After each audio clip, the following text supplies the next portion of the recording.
जागो कुंडलिनी माँ, करो सब पे कृपा। जागो कुंडलिनी माँ, करो सब पे कृपा।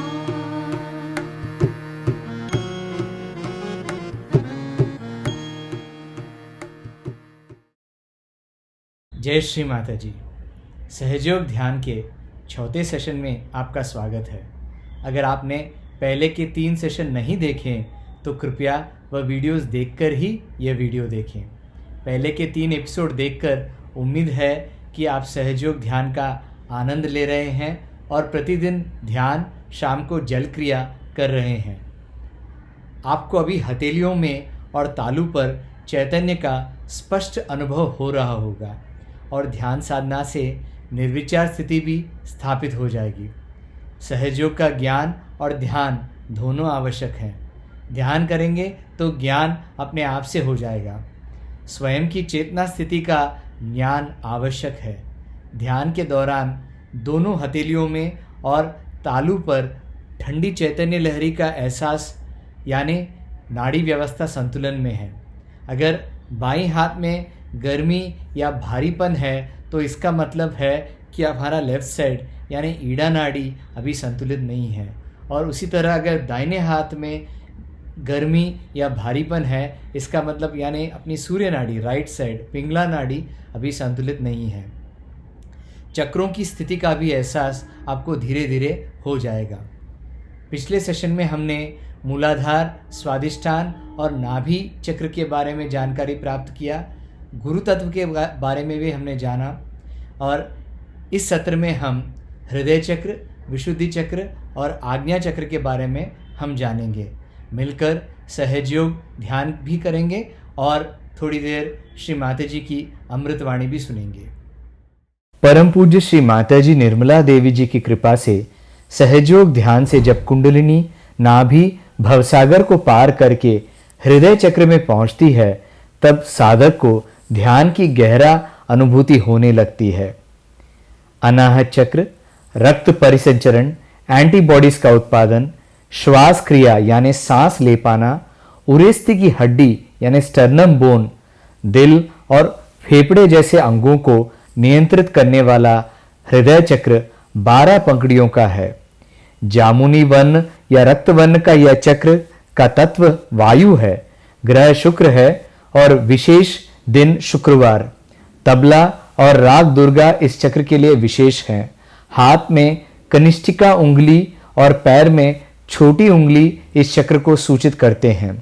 इस चक्र के असंतुलन के कारण हर प्रकार का डर, दमा यानी आस्थमा, टीबी, दिल की बीमारी, स्तन कैंसर, ब्रेस्ट कैंसर जैसे रोग हो सकते हैं। हृदय या अनाहत चक्र के 3 पहलू होते हैं, बायां, दाहिना और मध्य हृदय चक्र। हमारे बाएं हृदय चक्र में आत्मा का स्थान है। जब हम हमारे पारिवारिक और सांसारिक मोह माया में फंस के अपने आप से दूर हो जाते हैं, तब हमारा बायां हृदय चक्र असंतुलित हो जाता है। इस चक्र के अधिष्ठान देवता श्री शिव पार्वती हैं। हमें मां का वात्सल्य, प्रेम, करुणा और निर्लिप्तता भी इस चक्र से मिलती है। हमारे दाहिने हृदय चक्र में पिता का स्थान होता है। श्री सीताराम इसके अधिष्ठान देवता हैं। श्री राम मर्यादा पुरुषोत्तम हैं। उनके अवतारों ने हमें आदर्श पुत्र, भाई, पिता, पति, राजा, प्रजा बनना सिखाया। जब हम सांसारिक मर्यादाओं का उल्लंघन करते हैं या अपनी जिम्मेदारियों से दूर भागते हैं या अपनी कर्तव्य की उपेक्षा करते हैं, तब इस चक्र का संतुलन बिगड़ जाता है। एक तरफ श्री राम भक्त हनुमान जी हमारे पूरे दाहिने तरफ को और हमारी कार्य शक्ति को संभालते हैं, तो दूसरे तरफ भगवान शिव के प्रथम गण श्री भैरवनाथ जी हमारी समस्त बाएं नाड़ी की रक्षा करते हैं। मध्य हृदय चक्र जगदम्बा दुर्गा मां का स्थान है। सिंह पे सवार मां जगदम्बा हमें सुरक्षा प्रदान करती हैं। हमारे शरीर पर होने वाले हर तरह के हमलों से लड़ने वाले रक्त कणिकाएं, ब्लड कॉर्पसूल्स देवी की सेना होती हैं। मध्य हृदय के संतुलन से हम निडर हो जाते हैं और सुरक्षित महसूस करते हैं। विशुद्धि चक्र सर्वाइकल प्लेक्सस। हृदय चक्र से कुंडलिनी विशुद्धि चक्र में प्रवेश करती है। इसका स्थान अपने कंठ में है और हाथ में तर्जनी उंगली पर है। 16 पंखुड़ियों वाला विशुद्धि चक्र का तत्व आकाश है और ग्रह शनि वर्ण नीला है। विशुद्धि चक्र अपने 5 इंद्रियों को और कंधे, कलाई, गर्दन, कान, नाक, कंठ, दांत, मुंह और अन्य अंगों की भी देखभाल करता है। थायराइड और साइनस ग्रंथि को भी यह नियंत्रित करता है। अपराध भाव, धूम्रपान, तंबाकू, सिगरेट का सेवन, गलत मंत्र जाप, अपवित्र संबंध, सामूहिकता में अरुचि, कर्कश वाणी से इस चक्र का संतुलन बिगड़ता है। स्पॉन्डिलाइटिस, पक्षघात, लकवा, गले का कैंसर, हाथ जकड़ जाना जैसे रोग हो जाते हैं। श्री राधा कृष्ण इस चक्र के अधिष्ठान देवता हैं। कुंडलिनी जब हमारे विशुद्धि चक्र में पहुंचती है तो हमारे अंदर श्री कृष्ण तत्व जागृत हो जाता है। माधुर्य, मिठास, साक्षी भाव, सामूहिकता, विचक्षण, ईश्वरीय चातुर्य जैसे गुणों से हम संपन्न हो जाते हैं। आज्ञा चक्र भ्रुकुटी के मध्य में मस्तिष्क के मध्य भाग में आज्ञा चक्र स्थित है। इस चित्र में श्री माता जी की बिंदी जहां पर है वह हमारा आज्ञा चक्र है। हाथों पर स्थान अनामिका उंगली। 2 पंखुड़ियों वाले इस आज्ञा चक्र का तत्व प्रकाश है। यह हमारी दृष्टि, सुनवाई, विचारधारा को और अपने पीनियल और पिट्यूटरी ग्रंथि को नियंत्रित करता है।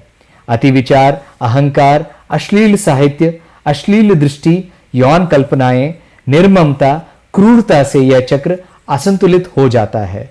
अधिक किताबें पढ़ने से या ज्यादा टीवी सिनेमा देखने से भी या कंप्यूटर पे अधिक कार्य करने से भी आज्ञा चक्र पर प्रभाव पड़ सकता है। इस चक्र का रंग सफेद है और ग्रह सूर्य और दिन रविवार है। आज्ञा चक्र के अधिष्ठान देवता श्री महाविष्णु हैं, जिन्होंने संसार में यीशु क्रिस्त के रूप में जन्म लेकर विश्व को क्षमाशीलता, त्याग और सहिष्णुता प्रदान की। जब तक हम सबको और अपने आप को भी क्षमा नहीं करते हैं तब तक कुंडलिनी आज्ञा चक्र को पार नहीं कर सकती है।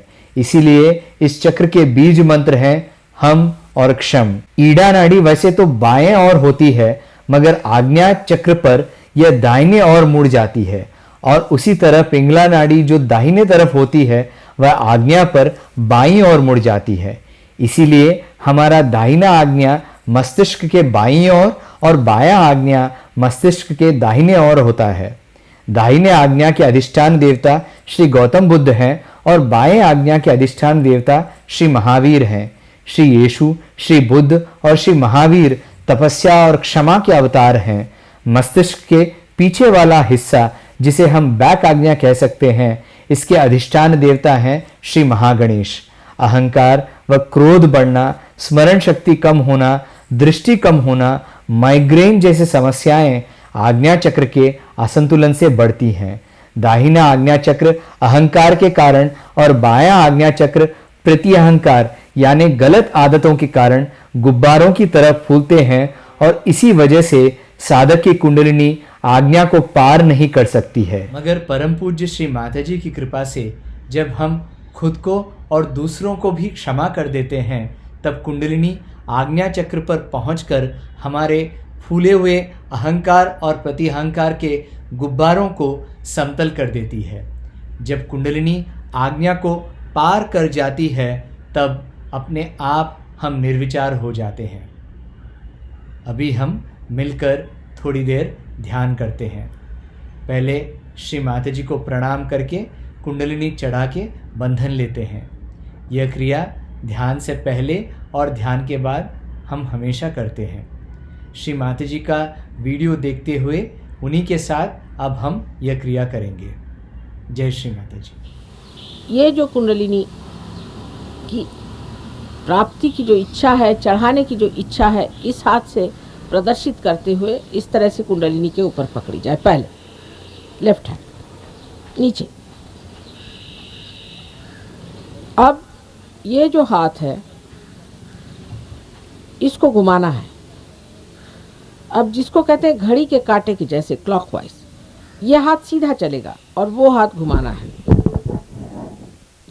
उसके लिए आप देखिए कि इस तरह से बिल्कुल ध्यानपूर्वक लेफ्ट हैंड को देखिए और कंधे ढीले छोड़ करके इसको ऐसे ऐसे ऊपर हाथ की ओर देखते रहे और हाथ ऊपर तक ले जाए और फिर ऊपर ले जा करके उसको 1-2 बार अच्छे से घुमा के बांध दें। ये पहली गांठ। ये है माँ काली की गांठ। अब दूसरी अब देखिए हाथ जल्दी उठेगा। अब ढीले छोड़ दीजिए कंधे और घुमाइए फिर से। ये दूसरी गांठ, ये महासरस्वती की गांठ ना, उल्टा हो रहा। हाँ, ये और ये हाथ घुमाना ही नहीं है, जब आप इसको ही घुमाना है, इसको सीधे चलाना है, इसको घुमाते घुमाते ऐसे ऐसे चलाना है, इस तरह से। अच्छा, अब दूसरा, तीसरी जो गांठ है ये महालक्ष्मी की गांठ है। पहली ईड़ा, पिंगला और सुषुम्ना, ये सुषुम्ना की गांठ। चलिए अब इसको इस तरह से ले जा करके ऊपर सर को घुमा के इस तरह से एक बार पहले बांधना, फिर दूसरे बार बांधना और फिर तीसरे बार इस तरफ खींच के, जिसे नील गांठ कहते हैं। अब देखिए हाथ, जो आपका बायां हाथ है माने लेफ्ट हैंड जो है, उसको आप फोटो की ओर करें, क्योंकि ये आपकी इच्छा शक्ति, समझे ना, इच्छा शक्ति। और राइट हैंड जो है दाहिना हाथ, उसको आप सर पे से पूरा उठा कर, पूरा यहाँ से उठा, जैसे आप बैठे हैं तो समझ लीजिए कि घुटने से ले कर के पूरा संभाल के ऐसे ला के छोड़ दें और फिर दूसरे बार फिर उठा के ऐसे छोड़ दें। 7 बार अगर आप इस तरह से करें, 2 फिर से करें, 3,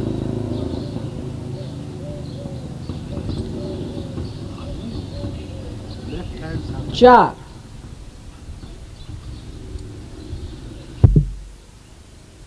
और ये 5,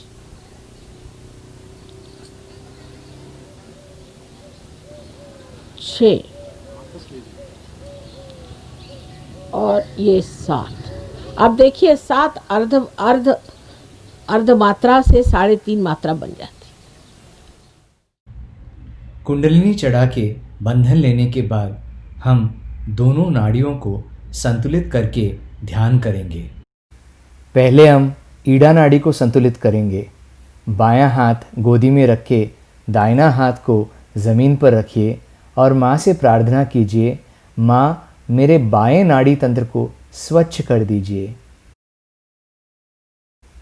आइए आंखें बंद कर लीजिए और चित्त पूरा तालु पे सहस्त्रार पर रख लीजिए। ध्यान के दौरान आपके बाएं हथेली में कैसे महसूस हो रहा है उस पे भी चित्त रखिए।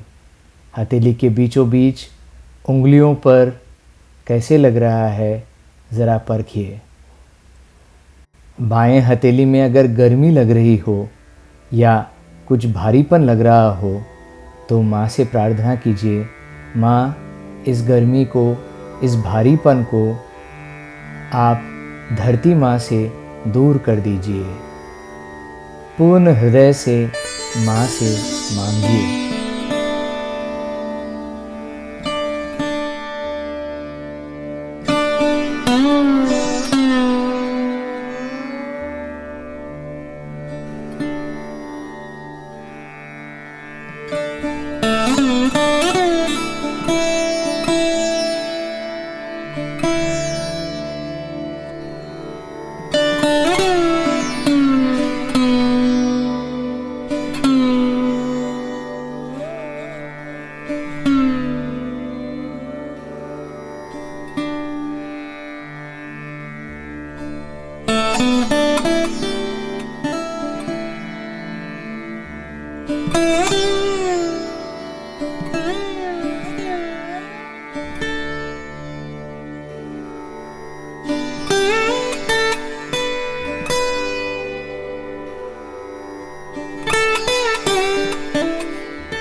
धीरे धीरे आप देखेंगे कि हाथ हल्का हो जाएगा और चैतन्य बहना शुरू हो जाएगा। अब हम दाहिने भाग को संतुलित करेंगे। दाहिना हाथ गोदी में, बायां हाथ आकाश की ओर। आंखें बंद, चित्त पूरा तालु पर। माँ से प्रार्थना कीजिए, माँ मेरे दाहिने ओर की असंतुलन को आप आकाश तत्व से निकाल दीजिए। चित्त पूरा तालु पर और साथ ही आपके दाहिने हथेली में कैसे लग रहा है उस पर भी दृष्टि रखिए। हथेली के बीचों बीच उंगलियों पर कैसे लग रहा है देखिए। अगर हाथ में गर्मी या भारीपन लग रहा है तो माँ से प्रार्थना कीजिए, माँ इस गर्मी को, इस भारीपन को आकाश तत्व से निकाल दीजिए।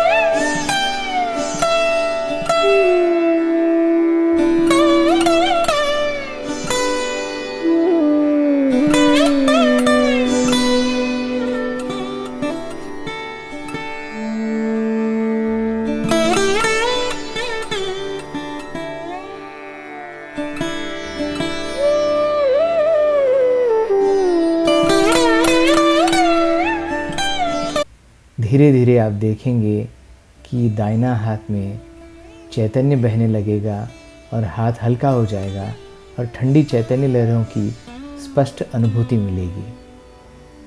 कुछ लोगों को और समय लग सकता है, आप सबूरी रखिए, धीरे धीरे आपको भी चैतन्य पता चलेगा।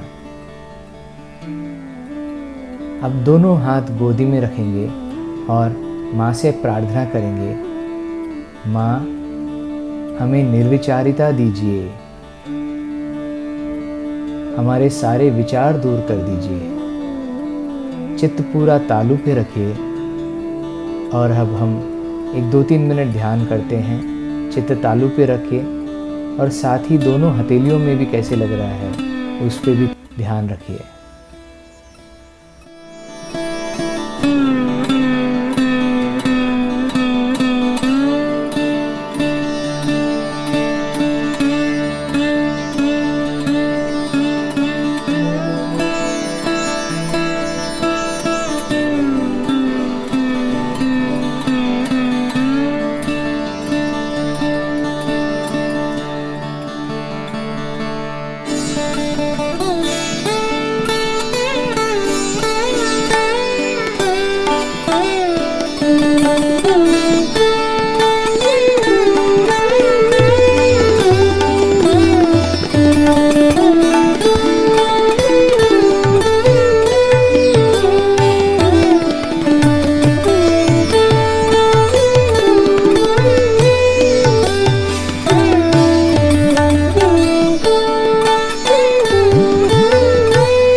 प्रत्येक ध्यान सेशन में आपकी अनुभूति और गहरी और बेहतर होती जाएगी।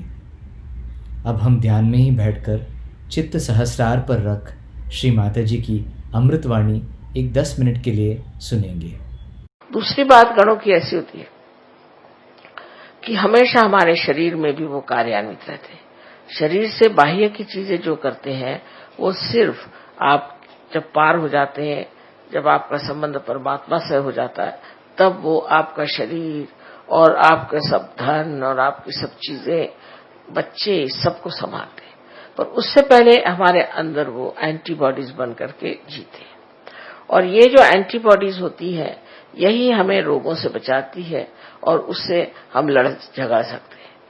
तो इसका चक्र जो है सेंटर हार्ट, यहाँ पर स्टर्नम करके जो हड्डी है उसके अंदर शुरू में होता है। 12 साल तक ये एंटीबॉडीज तैयार होती हैं और फिर सारे शरीर में दौड़ करके तैयार रहते हैं। जब भी कोई परेशानी होगी तो स्टर्नम हिलने लग जाएगा और उसके हिलते ही जैसे रिमोट कंट्रोल होता है, इस तरह से इनको पता हो जाता है और ये फिर उस आने वाले कोई भी जो आदमी आपके ऊपर आक्रमण कर रहा है या कोई सी भी चीज आक्रमण कर रही है, कोई वायरस आ रहा है या किसी भी तरह का कोई रोग आपके अंदर घुस रहा हो, उससे ये लड़ते हैं।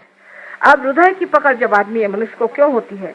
क्योंकि जब वो अतिकर्मी हो जाता है, अतिकर्म में जब बाह्य बाह्य की तरफ जाते जाता अपनी आत्मा को भूल जाता है या किसी गलत इंसान के सामने इस सर को झुकाता है। इसीलिए आप देखिए कि कहा गया है कि किसी के सामने इस सर को झुकाना नहीं चाहिए। मैं आपसे भी यही कहती हूँ कि मेरे सामने आप सर मत झुकाइए, मेरे पैरों को आप मत छूइए, अभी कोई छूने की जरूरत नहीं। क्योंकि ये जो मस्तिष्क है ये जिसके सामने झुक गया गलत लोगों के सामने, तो हार्ट में पकड़ आ जाएगी लेफ्ट साइड से, और राइट साइड की पकड़ उसमें आती है जो अतिकर्मी होता है, जिसका चित्त बाहर की ओर होता है और आत्मा की ओर चित्त नहीं होता। आत्मा की ओर चित्त करने के लिए आपको कुंडलिनी का ही जागरण करना पड़ेगा। जब तक कुंडलिनी का जागरण नहीं होगा आत्मा एक हवाई चीज हो जाती है। लोग समझ नहीं पाते ये आत्मा, आत्मा क्या चीज है। ये परमात्मा का हमारे अंदर प्रतिबिंब है और जब हमारा चित्त बाहर की ओर दौड़ता है तब हम अपनी आत्मा की ओर दृष्टि नहीं दे पाते। जब हम अपनी आत्मा की ओर दृष्टि नहीं दे पाते तो आत्मा रुष्ट हो जाता है और जब वो रुष्ट हो जाता है तो हृदय का स्पंदन भी गड़बड़ होकर के कभी कभी तकलीफ हो जाती है, या हम गलत तरीके से आत्मा की ओर दृष्टि देते हैं।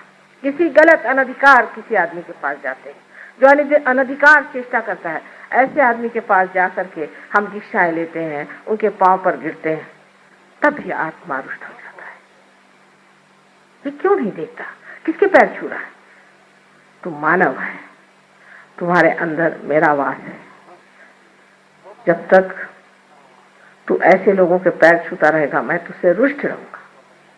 इसलिए आत्म साक्षात्कार के बाद ही ये सब व्याधियां छूट सकती हैं, नहीं तो नहीं छूट सकती। एक महाशय हमारे पास आए थे, वो कहीं रोटरी क्लब के प्रोग्राम में मिल गए, उन्हें पूछे लग गए माँ हमारे हार्ट की हमें तकलीफ अंजाना की और हम जा रहे हैं ह्यूस्टन, तो बहुत रुपया पैसा खर्च होगा, अगर आप मेहरबानी करें। हमने कहा आ जाइए। पूना में हमारे पास आए, पूना में आ करके और उन्होंने हमसे कहा कि आप हमारा कुछ इलाज करिए। हमने कहा अच्छा। उनकी जो हमने कुंडलिनी जागृत कर दी तो एकदम से उनको थोड़ा सा दर्द हुआ, तो सोचा फिर से हार्ट अटैक आ गया और मैं उठ के चल दी, मुझे दूसरी जगह जाना, जैसे कहते ना रमते राम, वैसी। जब मैं बाहर जाने लग गई तो वो एकदम बड़े दुख में भरे मुझे देखने लगे कि माँ ऐसे कैसे छोड़ के जा रही। मैं वापस आया, मैंने कहा भाई तुम ठीक हो गए, जाके डॉक्टर को दिखाओ। ठीक हो गया। मैंने कहा जाओ दिखाओ। जब डॉक्टर के पास गए तो डॉक्टर कहता भाई ये तुम्हारे एक्सरे थे क्या, और अच्छे घूम रहे हैं आजकल। ऐसे बहुत से लोग ठीक हो गए, लेकिन मैंने उसमें कुछ नहीं किया, सिर्फ आपका चित्त जो है आत्मा की ओर आकर्षित हो। पर इन महाशय को तो दूसरी बीमारियां थी, वो सब गलत सलत लोगों के पीछे दौड़ते थे और उन्होंने मंत्र भी गलत लिए थे। जब मंत्र आप गलत करें तो लेफ्ट विशुद्धि और हार्ट इसकी जब पकड़ हो जाती तो अंजाना की बीमारी हो जाती। लेकिन अगर आपका हृदय ऐसी चीजों की ओर नहीं खींचता है, परमात्मा की कृपा से कहिए, पूर्व जन्म के सुकृत से, किसी भी तरह से ऐसी जगह आपका दिल नहीं जाता है। ये तो पाखंडी है, ये तो झूठा है, ये तो ढोंगी है, इसके पास नहीं जाने का मुझे। तब हृदय सच्चे रहता है।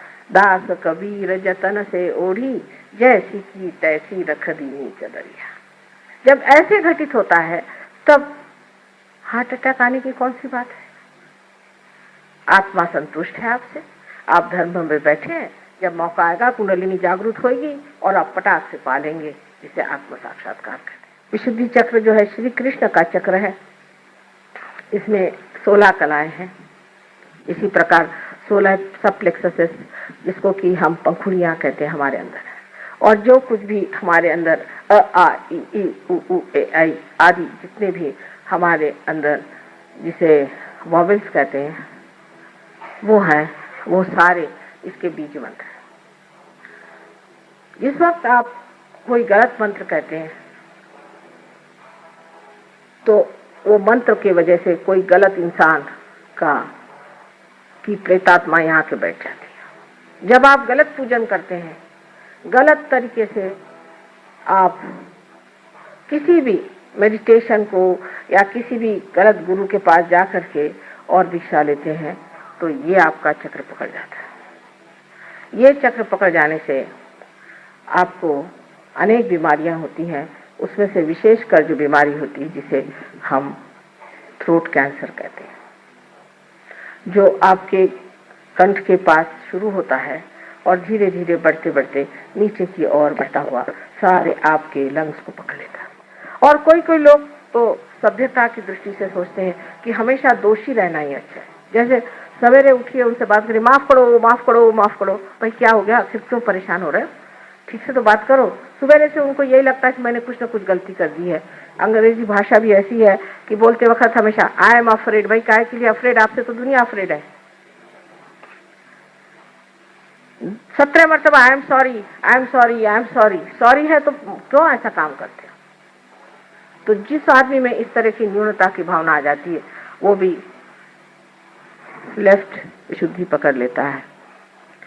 सहयोग में लेफ्ट विशुद्धि जब साफ होती है तो आश्चर्य होता है लोगों को कि माँ सब तरह के स्पॉन्डिलाइटिस, सब तरह की परेशानियां पता नहीं कहाँ भाग गई। और यह विष्णु माया का स्थान है, ये विष्णु माया का स्थान है जो कृष्ण की बहन है। जिनके बहन और भाई का विचार नहीं होता, जो दूसरी औरतों की तरफ गंदी निगाहों से देखते हैं, उनका भी ये चक्र पकड़ जाता है। जिनमें वो पवित्रता की भावना नहीं होती है, उनका भी ये चक्र पकड़ जाता है। क्योंकि अंदर से वो जानते हैं कि गलत काम कर रहे हैं, तो वो जो गलत काम कर रहे हैं वो भावना अंदर बनती जाती है। कभी कभी झूठ मूठ में ही बनती है और कभी कभी सचमुच में बनती है। चाहे जो भी हो, उसे निकालना बहुत आसान है। सबसे तो बुरी बात यह है कि सुबह से शाम तक बताया जाएगा तू बड़ा पतित है और मेरे लिए आप अगर 500 रुपया ला दीजिए तो मैं तुम्हारे पाप मोचन कर दूंगा। माने आपका पैसा मोचन होते ही आपका पाप मोचन भी हो जाएगा। और फिर रात दिन यही खोपड़ी में डाला जाता है कि तुम पापी हो, तुम पापी हो। तो मनुष्य सोचने लगता है कि वाकई मैं पापी हूँ। इसमें मैं देखती हूँ कि कैथोलिक धर्म के जितने भी लोग आते हैं उनकी लेफ्ट विशुद्धि हमेशा पकड़ी रहती, क्योंकि उनको तो जाके कन्फेशन करना पड़ता है कि मैंने पाप किया। अब किया भी नहीं होगा तो भी करना ही पड़ता है, क्योंकि जिस दिन चर्च में जाओ कहना ही पड़ता है। इस तरह की अजीब अजीब परंपराओं से भी मनुष्य इसको पाता है। गलत मंत्र कहने से हो जाता है, अनेक चीजों से लेफ्ट विशुद्धि पकड़ी जाती है। सिगरेट पीने से, तंबाकू खाने से, सबसे लेफ्ट विशुद्धि पकड़ी जाती है। अब राइट विशुद्धि तो ऐसे लोगों की पकड़ती है कि जो बहुत जोर जोर से डांट के बोलते हैं, चिल्लाते हैं और बिगड़ते हैं, और जिनका गुस्सा बड़ा तेज होता है, और जो प्रेम से बात करना जानते ही नहीं, और जो बहुत ज्यादा भाषण देते हैं झूठ मूठ के, जिनको कुछ ज्ञान नहीं, जिन्होंने आत्मा को पाया नहीं, तो भी लेक्चर झाड़ते हैं, उनकी भी राइट विशुद्धि पकड़ती है। और राइट विशुद्धि जो है विट्ठल का स्थान है, बीच में श्री कृष्ण का स्थान है। इस नाटक को देखना ही मात्र बन जाता है। जब आप देखते हैं कि नाटक है, थोड़ी देर तो घबराते हैं, उसके बाद जब स्थिर हो जाते हैं, आप स्थापित हो जाते हैं, तब आप जानते हैं ये नाटक है। और इस नाटक को जान लेना आपके लिए बड़ा ही सुखदायी होता है, क्योंकि फिर जो स्थित प्रज्ञ की भाषा है जो श्री कृष्ण ने बताई है वो सिद्ध हो जाता। अब थोड़े बताऊंगी कि आज्ञा चक्र जो है वो यहाँ पर सीता है, और ये महाविष्णु का स्थान है। आज्ञा चक्र आपका बहुत जोर से चलना शुरू हो जाता है जिस वक्त आप बहुत ज़्यादा सोचते हैं आगे में। यहाँ पर जब बहुत सोच विचार शुरू हो जाता है तब आज्ञा चक्र चलता है। आज्ञा चक्र तब भी चलता है जब मनुष्य अहंकारी होता है। जब उसमें अहंकार आ जाता है तो उसका आज्ञा चक्र बहुत चलता है। और ऐसा आदमी जब अहंकार के दमन का प्रयत्न करता है तो वो अपने ही छाया के साथ लड़ते रहता है। अहंकार भी अपनी छाया मात्र मिथ्या है, वो कोई चीज है नहीं, तो अपनी छाया के साथ लड़ता है। उससे लड़ते लड़ते जूझते जूझते वो भी थक जाता है। जब वो बहुत थक जाता है तब वो दूसरे मार्ग ढूंढता है, जैसे वो शराब पीने लग जाएगा या किसी और औरतों के घर जाना शुरू कर देगा, भागने के लिए, अपने से पलायन करने के लिए। वो देख नहीं पाता अपने अहंकार को। और ये स्थिति बहुत लोगों की हो जाती है कि वो घबरा जाते हैं अपने अहंकार से कि बाप रे, ये कितना अहंकार मुझे खा दे रहा है। इस अहंकार के कारण भी एक बड़ी बीमारी अब आने वाली है, जो कि मैंने अमेरिका में बताई है। मैंने एड्स के बारे में बताया था, उसके बाद जो भी नई अल्जाइमर की नई बीमारी शुरू हुई उसके बारे में बताया था, और अब तीसरी बीमारी के लिए बताया आई हूँ कि ऐसे लोग पैरालाइज हो जाएंगे जिनकी आज्ञा चक्र बहुत जबरदस्त चलेगा और जिनमें अहंकार बहुत बढ़ जाएगा, वो एकदम पैरालिसिस हो जाएगा। और पैरालिसिस होने के बाद वो इस तरह का पैरालिसिस होगा कि जब वो चेतन बुद्धि से कोई काम करना चाहे, कॉन्शियस माइंड से, तो कर नहीं पाए। ऐसे तो चलते फिरते रहेंगे और जब सोचेंगे कि मैं चल रहा हूं तो एकदम ठप से गिर जाए। और ये बीमारी पहले अब शुरू ही हो गई है। सो अहंकार से लड़ने से नहीं होता है, अहंकार से जूझने से नहीं होता है। ये गलत फहमी है कि हम अहंकार से लड़ सकते हैं। अहंकार तो हमारी ही बनाई हुई मिथ्या बात है कि हम दुनिया भर की आफत उठाए चल रहे हैं। मैं कभी कभी एक कहानी बताती हूँ कि कुछ लोग प्लेन से जा रहे थे, देहाती थे, उनसे कहा इतना सामान मत ले जाइए। तो उनका अच्छा ठीक है, वो प्लेन पे बैठे और सामान अपने सर पे रख लिया। कह ले भाई हम तो इसका बोझ ढो रहे हैं। अरे जिस प्लेन ने आपको उठाया है वही इसका बोझ उठा रहा है, जिसने आपको बनाया है, जो करता भोगता सब कुछ है वही सब कुछ कर रहा है। लेकिन कहने से नहीं होता है। फिर ये कहूंगी ये कहने से नहीं होता, ये आपकी स्थिति है। जब ये स्थापित हो जाती है तब निर्विचारिता आपके अंदर स्थापित हो जाती है। जब कुंडलिनी का जागरण होता है और जब आज्ञा को लांघ जाती है तो निर्विचारिता आप में स्थापित हो जाती है। उसके उल्टे आपके अगर पिछले हिस्से में ये चक्र पकड़ा जाए तो डायबिटीज की वजह से यहाँ पर जब वो पकड़ा जाता है तो आज्ञा चक्र के चारों तरफ फैला हुआ है स्वादिष्टान जब जकड़ा जाता है तो आंख में नुकसान हो जाता है। पर उससे भी ज्यादा अगर आप गलत गुरुओं के पास गए तो आपकी आंख अंधी हो सकती है, आंख में अंधापन आ सकता है, आंख की कमजोरी से आ सकती है, आपके बच्चे अंधे हो सकते हैं। इससे क्योंकि आप अंधेपन में वहां गए थे, अब पक्का अंधापन आपके अंदर आ सकता है। लेफ्ट आज्ञा जिसे हम कहते हैं, पिछला आज्ञा है, इसके पकड़ने से अनेक अनेक बीमारियां होती हैं। अब सब समय नहीं इसलिए मैं बताती नहीं, लेकिन इसके साफ होते ही मनुष्य की दृष्टि में एक चमक आ जाती है, जिसको एक ग्लिंट कहते हैं, एक ज्योत आंख में आ जाती है। और जिसके आज्ञा की चमक आ गई, ऐसे आदमी की दृष्टि भी अत्यंत शुद्ध होती, इतनी शुद्धाई होती है कि जिस पर पड़ जाए उसका शुभ हो जाए। ऐसी व्यक्ति की सारी आकृति ही शुद्धाई होती, उस आकृति की काट छाट करने की जरूरत नहीं, क्योंकि वो सारी आकृति ही उसी बनी रहती है। कि उसके खड़े होते ही उसके व्यक्तित्व में वो चीज होती है कि मनुष्य एकदम से ही उसको पा करके शुभ का लाभ होता है। हमारे यहाँ शुभ की बात बहुत करते हैं, लेकिन ये नहीं जानते कि शुभ और अशुभ चीज क्या होती है। जब कोई चीज शुभ होती है तो उसमें से चैतन्य बहना शुरू होता है, उसमें से चैतन्य जब बहे तो सोच लेना ये चीज शुभ है और नहीं तो नहीं। तो पहली चीज जब हमारे अंदर आती है, जिसे कि हम निर्विचार समाधि कहते हैं, जो बहुत मुश्किल से लोग पाते थे पहले जमाने में, वो आपको एकदम स्थापित हो जाती है, आप निर्विचार हो जाते हैं। और इसको प्राप्त करने के लिए कोई सा भी विचार मन में आया, तुझे क्षमा कर दिया, क्षमा क्षमा क्षमा, ये ईसा मसीह ने हमें सिखाया है। ईसा मसीह दूसरे तीसरे कोई नहीं है, ये श्री गणेश का अवतरण संसार में हुआ। सारे उनका वर्णन आप अगर महाविष्णु का वर्णन पढ़ें देवी महात्म्य में तो आप जान जाइएगा कि साक्षात वही है। न तो वो ईसाई के हैं, न हिंदुओं के, न मुसलमानों के हैं, लेकिन वो सहयोगियों के, उनके सबसे बड़े भाई हैं। और वही जिस तरह श्री गणेश सबके पहले सबसे पहले सहयोगी हैं, उसी प्रकार ईसा मसीह भी।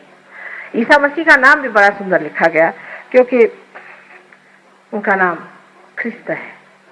ख्रिस्त हिब्रू में उनको ख्रिस्त कहते हैं। ख्रिस्त कृष्ण से आया। राधा जी का ही स्वयं महालक्ष्मी का स्वरूप था और राधा जी ने ही मेरी के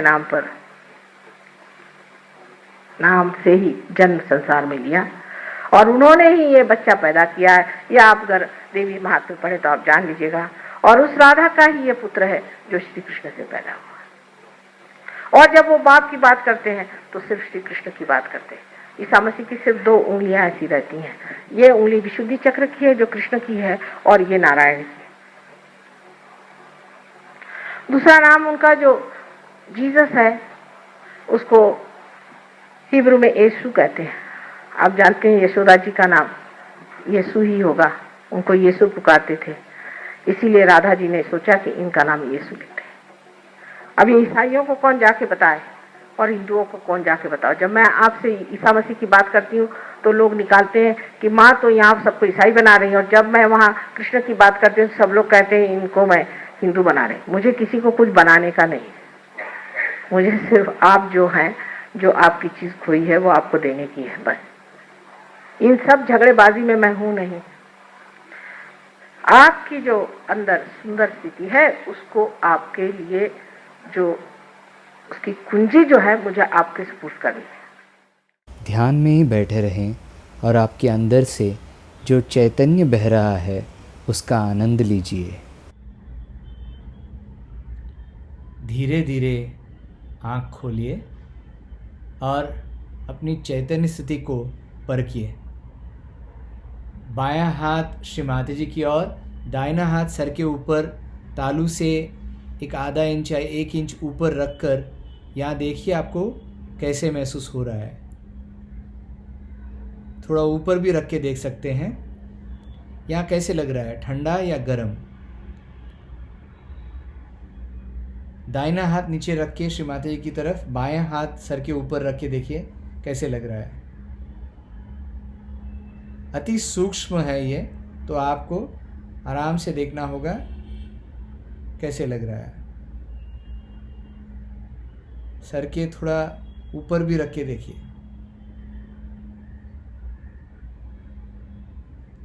अगर दोनों हाथों में ठंडी चैतन्य लहरी का एहसास हो रहा है तो बहुत अच्छी बात है, मगर एक हाथ में ठंडक और दूसरे में गर्मी, या दूसरे हाथ में, एक हाथ में कुछ नहीं पता चल रहा है, इसका मतलब उस साइड में अभी संतुलन आना बाकी है।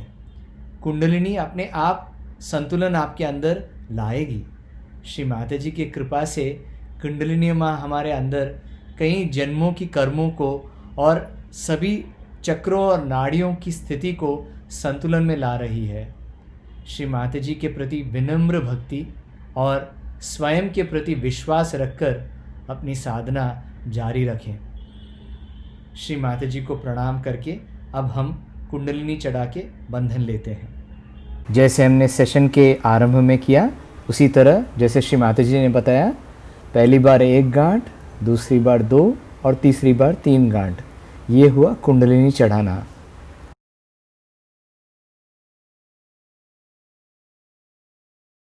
अभी बंधन लीजिए। बायां हाथ गोदी में, दाहिने हाथ से 7 बार, जैसे श्री माता जी ने पहले दिखाया उस तरह से हमें करना है।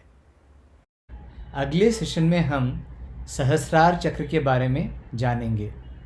श्री माता जी के बारे में भी हम जानकारी प्राप्त करेंगे। अगले सेशन में फिर मिलेंगे। जय श्री माता जी। आपके कोई भी सवाल हो तो आप इस नंबर पे संपर्क कर सकते हैं, ईमेल भी भेज सकते हैं या नीचे कमेंट भी दे सकते हैं। सहयोग के बारे में और जानकारी के लिए सहयोगा mumbai.org या सहयोगा.org वेबसाइट देख सकते हैं।